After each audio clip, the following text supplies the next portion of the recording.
औज़ुबिल्लाहिमिनश्शैतानिर्रजीम बिस्मिल्लाहिर्रहमानिर्रहीम अस्सलामु अलैकुम वरहमतुल्लाहि वबरकातुहू। Hello friend, hello EFMS family. उम्मीद है कि आप सभी ठीक होंगे, खैर और आफियत के साथ होंगे। एक बार फिर आपको वीकली फोरकास्ट में हम वेलकम करते हैं और ये वीक स्टार्ट हो रहा है 27 से लेके 31।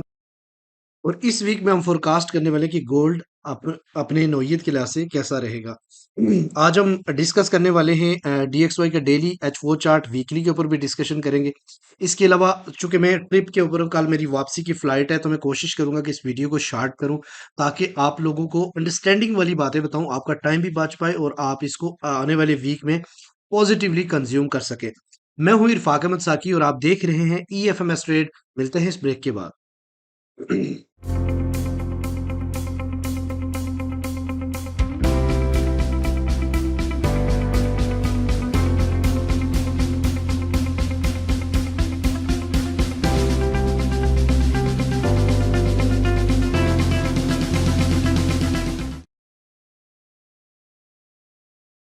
वेलकम फ्रेंड, अगर आप न्यू हैं और अभी तक आपने हमारा चैनल सब्सक्राइब नहीं किया तो सबसे पहले चैनल को सब्सक्राइब कर लें, बेल आइकन पे क्लिक कर लें ताकि रोजाना की जो अपडेट मिले उससे आप फौरन नोटिफिकेशन आपको मिले और आप उस दिन की ट्रेड को प्लान कर सकें। इसके अलावा अगर आप प्रीमियम मेंबर बनना चाहते हैं तो इस नंबर पे आप व्हाट्सएप कर सकते हैं। इसके अलावा आप लोगों को सबसे पहले तो कंग्रेचुलेशन कि हमारे 30,000 जो क्लाइंट है वो कंप्लीट हो चुके हैं, यानी सब्सक्राइबर कंप्लीट हो चुके हैं।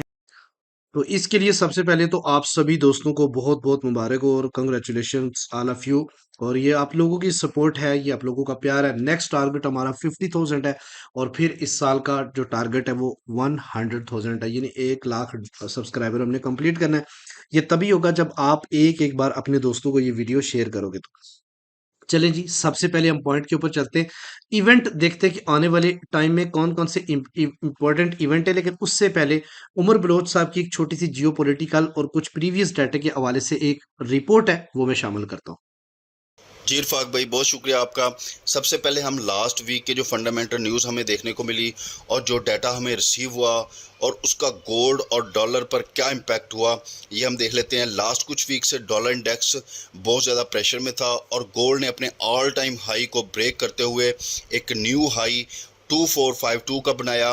लास्ट वीक में जो है वो अनएम्प्लॉयमेंट क्लेम का डाटा जो है वो बहुत अच्छा आया, 215 के आया। अनएम्प्लॉयमेंट यूएसए में कम हुई 222 के से 215 के। उसके साथ ही फ्लैश मैन्युफैक्चरिंग पीएमआई का डाटा भी पॉजिटिव आया। फ्लैश सर्विसेज पीएमआई का डाटा 54.8 के आया, जो कि बहुत अच्छा था। और फ्राइडे को जो डाटा हमें रिसीव हुआ, कोर ड्यूरेबल गुड्स ऑर्डर का डाटा हमें पॉजिटिव देखने को मिला। Durable goods order month by month भी पॉजिटिव आया और उसके साथ यूनिवर्सिटी ऑफ मिशिगन की इन्फ्लेशन एक्सपेक्टेशंस जो है वो भी पॉजिटिव आई। लास्ट वीक में फेड के काफ़ी मेंबर्स ने बात की और उन्होंने यही कहा कि हम अभी डाटा को देख रहे हैं और इस साल में रेट कट्स की प्रोबेबिलिटी जो है वो कहीं फोर्थ क्वार्टर में होगी और नवंबर दिसंबर में रेट कट्स की एक्सपेक्टेशंस की जा रही हैं। और इसके साथ जो जियोपॉलिटिकल हालात हैं वो अभी किसी हद तक अगर हम ये कहें कि संभलने का नाम नहीं ले रहे और जो मार्केट है उसका इम्पैक्ट उस पर बिल्कुल इस वक्त देखने को नहीं मिल रहा। और एक जो मतलब वार के हवाले से जो हमें देखने को मिल रही है, चाइना ताइवान इशू। जी हाँ, चाइना ताइवान इशू इस वक्त बहुत सर उठा रहा है। चाइना ने अपनी जो नेवी की एक्टिविटीज़ हैं वो बढ़ा दी हैं, एयरफोर्स की एक्टिविटीज़ जो बढ़ा दी हैं। इस पर अमेरिका को काफ़ी तशवीश है और अमेरिकन की तरफ से भी, प्रेसिडेंट की तरफ से भी काफ़ी बयानात आए कि चाइना जो है वो किसी भी एक्टिविटी करने को बाज रहे। और हमास और इजराइल वॉर जो है वो बिल्कुल थमने का नाम नहीं ले रही। उसमें इंटरनेशनल कोर्ट ऑफ जस्टिस ने जो है वो जो इसराइल के प्राइम मिनिस्टर हैं नेतन्याहू, उसके वारंट इशू किए। और यूक्रेन और रशिया वार जो है उसमें भी बिल्कुल कमी नहीं आ रही। और हाँ, अगर हम ये कहें कि अब मार्केट में जो है वॉर का वो इम्पैक्ट नहीं है, मार्केट वो इम्पैक्ट नहीं ले रही, तो ये बिल्कुल भी गलत ना होगा। लेकिन मैं आपको यही सजेस्ट करूँगा कि अपनी जो ट्रेड्स हैं उनको एसएल के बगैर बिल्कुल भी ना छोड़ें। और ख़ास तौर पर जब फ्राइडे को अपना डैशबोर्ड बिल्कुल खाली करके और उसको छोड़ें, ताकि नेक्स्ट वीक से जब भी ट्रेड करें एक फ़्रेश माइंड के साथ करें। बहुत शुक्रिया आपका। अस्सलाम वालेकुम। Thank you very much Umar भाई, बहुत बहुत शुक्रिया। अब आने वाले वीक आपको पता है कि ये स्टार्ट हो रहा है 27 मंडे और 31 मई फ्राइडे तक। और इस वीक में हम देखेंगे ऐसे कौन से इंपॉर्टेंट इवेंट है। मंडे वाले दिन कोई इवेंट नहीं है, तो ट्यूसडे वाले दिन जो है ना वो एक सीबी कंज्यूमर कॉन्फिडेंस का डाटा है। और उसके अलावा वेनसडे वाले दिन भी कोई खातरफा न्यूज़ नहीं है। और इसके अलावा थर्सडे वाले दिन जो है ना वो आपको पता है कि एक न्यूज़ तो पक्की होती है, अनएम्प्लॉयमेंट क्लेम्स।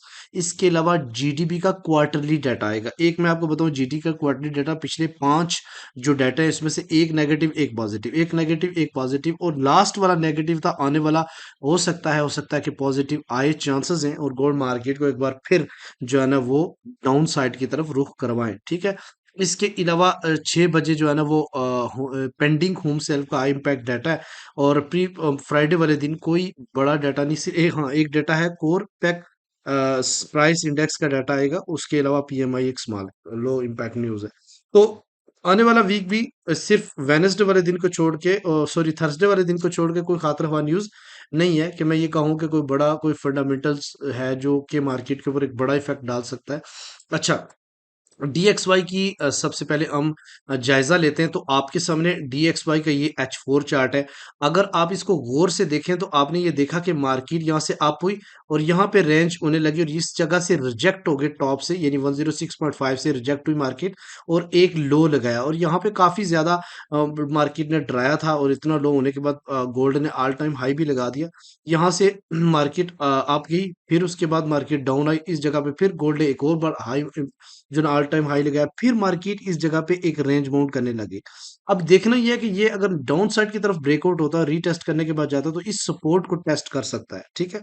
एक बार हम अगले लेवल पे जाके देखेंगे कि क्या डीएक्सवाई का जो रेजिस्टेंस एरिया है वो 105 और 105 के यानी 105.5 और 105 के दरमियान में है। और अगर सपोर्ट की बात की जाए तो 104 से लेके 103.8 के दरमियान में सपोर्ट रहेगी।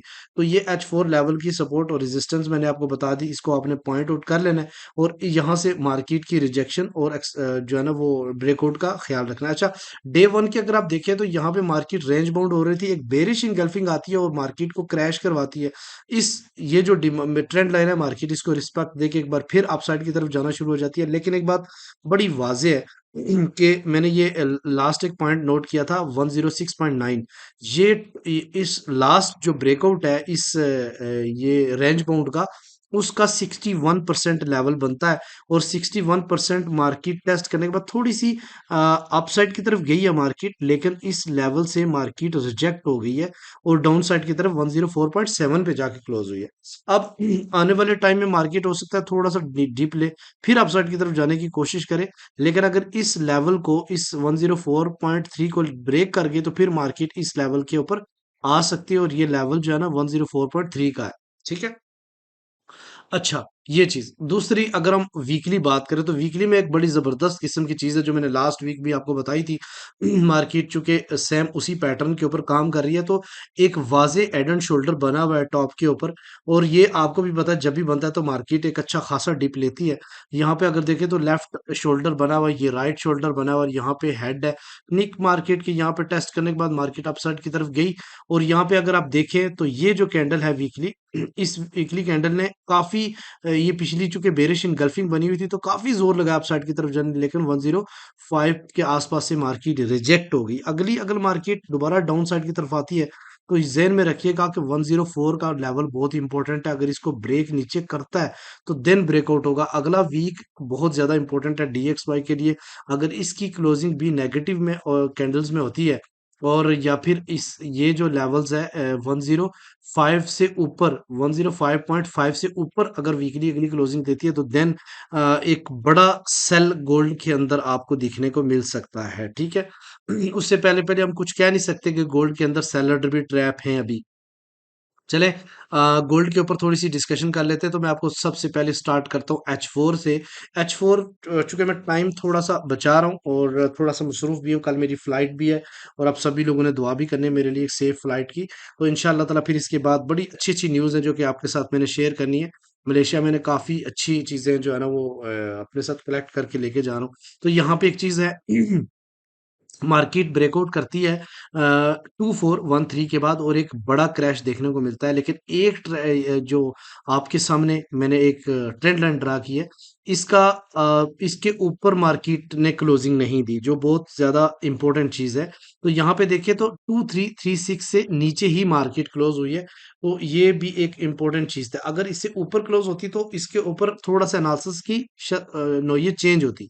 तो अभी थोड़ा सा मैं आपको बताता चलूं कि मार्केट ऐसा नहीं है कि फौरन नीचे चली जाएगी। यहाँ से वॉल्यूम बहुत काउंट होगा और मुझे पूरा यकीन है कि जिस तरह के ताइवान और चाइना का इशू इस टाइम सामने आ रहा है, मार्केट हो सकता है गैप अप से ओपन हो, थोड़ी बहुत गैप अप से, फिर अगर गैप अप से ऊपर हुई तो फिर डिप से बाय कीजिएगा। तो मार्केट एक बार फिर सेल है, लेकिन यहां से सेल नहीं है। यहां से सेलर ट्रैप हो सकते हैं, मार्केट को थोड़ा रीटेस्ट होने दें। और इसका बेहतरीन जो एरिया बनता है ना, वो 2370 और 2380 के दरमियान में है, जहां से एक गोल्डन लेवल भी है। और इन लेवल से आप जो है ना वो कर सकते हो सेल। लेकिन एक बात याद रखिएगा, अगर 2336 से H4 ऊपर क्लोज हुई तब, अगर नीचे हो गई तो फिर आपने इसके ऊपर एसएल रख के सेल करना है, ठीक है। तो अगर इसे ऊपर हो गई तो फिर आपने सेलिंग एरिया यही देखना है आने वाले वीक में। और अगर इससे ऊपर H4 चलेगी तो फिर आपने सेल से निकल के बाय में आ जाना है, क्योंकि फिर मार्केट अपना ट्रेंड दोबारा से कंटिन्यू करेगी। अगर आप गौर करें डेली के ऊपर, तो डेली का ट्रेंड स्टिल बुलिश है। ये अगर आप देखो तो एक चीज आपको थोड़ा सा बताता चलूं यहाँ पे, एक अक्सर मैं लोगों को पढ़ाते हुए एक स्ट्रक्चर ड्रा करता होता हूँ कि मार्केट जैसे हाई बनाती है ऐसे, ठीक है, हाई लो बनाती है। तो ये हर बार आप इसके लो को मार्क कर रहे हो। अगर मार्केट इसका लो तोड़ेगी, फिर क्लोजिंग नीचे देगी, ठीक है, तो जाहिर बात है तभी इसके अंदर कुछ तब्दीली आई है। तो यहाँ पे नोट करते हैं कि मार्केट ने एक बार हाई लगाया, फिर मार्केट लो की तरफ आई, यहाँ पे अगर देखें तो फिर आई लगाया और फिर इसको यहाँ पे जाके आप इसको सेल नहीं कह सकते, इसको इस एरिया को तोड़ना जरूरी है। अब ये देखो, अगर इसको मार्क करो तो इस एरिया और ये एरिया बनता है 2200, यानी 2277 के आसपास का एरिया। इससे नीचे डेली की कैंडल क्लोज होगी तो बेरिश होगा, उससे पहले सेलर ट्रैप हो सकते हैं, ये बात ज़हन में रखिएगा। अब देखो, ये 2335 यानी 2325 से नीचे क्लोजिंग होती, इस ट्रेंड लाइन का ब्रेकआउट था, लेकिन मार्केट ने क्लोजिंग कहाँ दी है? मार्केट ने क्लोजिंग इससे अपसाइड की तरफ दी है। तो ये आप कह सकते हो कि लास्ट टाइम की जो कैंडल थी उसका 38% मार्केट ने रीटेस्ट भी कर लिया था। लेकिन अब ये देखना ये है कि मार्केट अगर अब गैप अप से ओपन होती है तो फिर आपने बाय की तरफ देखना है, 2388 और 2400 के आसपास दोबारा से सेलिंग की तरफ आप जा सकते हो। तो ये जो लेवल मैंने आपको बताई 2373, 2388, 2404, यानी सेल अगर करनी है तो किसी जगह से करनी है, ऐसा नहीं कि आंखें बंद करके यहीं से सेल करनी है। अब अगर आप देखो तो ये इसका लो है 2277, ये ब्रेक नहीं हुआ, सिर्फ यहाँ पे ये जो आपके पास ट्रेंड लाइन है ये ब्रेक होगी और मार्केट रीटेस्ट करके अगेन इस एरिया पे आ सकती है 2277, और यहाँ से एक आपको एक बेहतरीन बाय मिल सकती है। और अगर ये ब्रेक करेगी डेली की क्लोजिंग इससे नीचे, तो देन मार्केट जो बेरिश होके पॉसिबिलिटी है कि 2165 और 2150 की तरफ जाए, ठीक है। उम्मीद है कि डे वन की चीज जो स्टोरी है वो आपको सही समझ आ गई होगी। वीकली के ऊपर हम बात करते हैं तो वीकली का सिनेरियो भी मैं आपको बताता चलूं। एक चीज तो वाजे है, जब भी रेजिस्टेंस के ऊपर एक बेरिश इनगल्फ बनती है तो ये क्लियर इंडिकेशन होती है कि आने वाले टाइम में मार्केट को ज्यादातर आपने सेल की साइड देखना है, ठीक है। ये चीज वीकली में आप अगर देखें तो मार्केट जो है ना वो एक बार फिर ऊपर बेरिश इनगल्फिंग बना चुकी है। अगर आप ओके करें तो बिल्कुल इसकी वीक के बराबर बॉडी क्लोज हो चुकी है, तो ये एक बेरिश इनगल्फिंग है। अब क्या करना है, ऐसा नहीं कि बेरिश इनगल्फिंग बन गई तो आपने यहां से सेल करना है। दो सिनेरियो, एक कि यहीं से सेल करें, this is very risky sale, ठीक है, जिसका टेक प्रॉफिट आप आने वाले वीक में 2270 2280 रख सकते हैं। लेकिन एक एक सेफ सेल क्या है कि इसको रीटेस्ट होने दें, वापस जाने दें इसको। अगर अगर मार्केट यहां से गिर जाती है, ये चीज समझने वाली है, गौर से समझिएगा, आज की वीडियो थोड़ी लर्निंग भी होगी। यहाँ से अगर मार्केट गिर जाती है नीचे की साइड पे तो ये सेलिंग काफी ज्यादा डेंजरस है, क्योंकि यहीं पे आने के बाद ये आप साइड की तरफ फास्ट मूव हो सकती है। लेकिन अगर मार्केट वापस यहां से रिट्रेस करने चली जाती है और रिट्रेस करने के बाद एक बड़ा सेल देती है, तो वो एक वाजे और क्लियर सेल होगी। इसलिए 2277 is most important level of coming week, ये बात ध्यान में रखिएगा। और सेकंड, अगर सेलिंग की बात की जाए तो 2388 का लेवल और 2374 का लेवल बहुत ही ज्यादा इंपॉर्टेंट लेवल है आने वाले वीक में। और अगर 2277 से नीचे डे वॉल की क्लोजिंग हो जाए तो नेक्स्ट मार्केट का लेवल याद रखिएगा 2182 बनेगा, ठीक है। अच्छा, तो आने वाले वीक में जितनी भी न्यूज़ है, जैसे क्वार्टरली डाटा भी आना है जो जीडीपी का, वो भी पॉजिटिव आने के चांसेस हैं। अच्छा, मंथली की अगर आप देखें, मंथली की तो मंथली कैंडल में दो तलवार बन चुकी हैं जो कि क्लियर वाज़ेह इंडिकेशंस होती है आने वाले सेल की। अब अगर देखो तो इतनी बड़ी रिजेक्शंस पिछले मंथ में और इतनी बड़ी रिजेक्शन इस मंथ में भी, अभी चूंकि 6 दिन बाकी हैं, लेकिन आपने इसमें मुझे कमेंट में बताना है, क्या इस मंथ की क्लोजिंग यानी 31 मई की क्लोजिंग क्या 2278 से गोल्ड मार्केट नीचे कर सकती है या नहीं, आपने ये लिखना है। अगर गोल्ड मार्केट इसके आसपास भी जाके क्लोजिंग करती है तो एक क्या बनेगा आपको पता है, ये कैंडल क्या बन जाएगी, ये एक शूटिंग स्टार बनेगा जो क्लियर वाजे इंडिकेशंस होता है सेल का। अगली कैंडल कंफर्म करेगी कि ये कितना, अगर ये बना तो नेक्स्ट याद रखिएगा इसका लेवल 2100 या फिर 1900 तक भी मार्केट क्रैश कर सकती है, ठीक है। तो ये ज़रूरी है कि इस मंथ की क्लोजिंग जो है ना वो किस फॉर्मेट में होती है।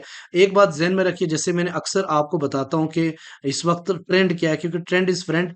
तो सिर्फ H4 के ऊपर जो है ना वो बेरिश बन चुका है, क्योंकि 2335 से नीचे H4 क्लोज हुई। उसके बाद डेली की अगर 2303 से नीचे जाएगी तो डेली का भी जो ट्रेंड चेंज हो जाएगा, और अगर 2250 से नीचे जाके क्लोज होगी तो वीकली का भी चेंज हो जाएगा, और 2237 सॉरी 23 से नीचे हुई तो मंथली भी चेंज हो जाएगा। 3 अभी भी बुलिश है और एक अभी सिर्फ बेरिश है। तो इस एक बेरिश की बेस पे आप इसको कंटिन्यूली सेल नहीं कर सकते। अच्छा, लेवल मैं आपको थोड़ा सा बताता चलूं मंथली के अपकमिंग लेवल कौन कौन से हैं, ताकि आने वाले टाइम में इस जगह मार्केट पहुंचे तो आपने ट्रेड्स को एग्जीक्यूट करना है। नंबर वन, अगर हम डिमांड जोन की बात करें तो 2304, 2292, 2274 और 2245 ये लेवल आने वाले वीक में सपोर्ट रहेंगे।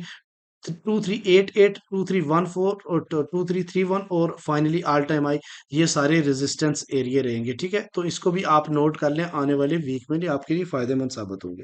उम्मीद है कि ये वीडियो भी आप पसंद करेंगे। मिलते हैं नेक्स्ट वीडियो में, अपना रखिएगा बहुत सारा ख्याल। अल्लाह हाफिज।